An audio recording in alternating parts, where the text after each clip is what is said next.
Мақсат ақшамен шектеліп тұр да. Ар жағында не бар? Мысалға, миллиардерлер, миллионерлер не? Олар ақшаның ар жағында миссия тұр. Мысалы, өзінің бір кәсібін алады да, ол несі ұнайды да, сол кәсібін алады да ары қарай дамытуды ойлайды.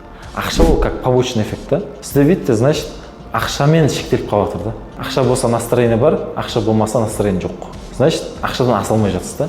Не істеу керек? Миссия қою керек. Мысалға, определенный бір санмен да, мысалы 100 мың адамға бір сіздің услугаңыз болмаса товарыңыз сату. И ол алғаннан кейін не? Ол ар жағында отзыв, мысалы эмоция ғой. Эмоция алғаннан кейін, мысалы менде сондай адамдармен жұмыс жасасам, олардың отзывтарын беретін болса, олардың эмоциясы ақшадан да көбірек болып тұр да. Видите? И мысалы менде биылғы мен өзіме мақсат қойып қойғам 10 миллион адамға пайдалы болу. Ақшамен де қойдым цель.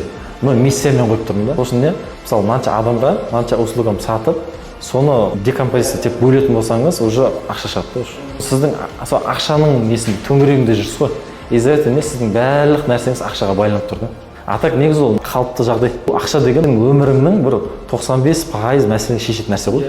Бірақ егер мынандай мәселе бар да, егер ақшадан ценності, құндылықты алып тастайтын болса, ол әшейін қағаз. Ол әшейін металл болып қалады да. Сол үшін құндылықты ақшаға емес, ақшаның ар жағындағы мәселе қою керек та.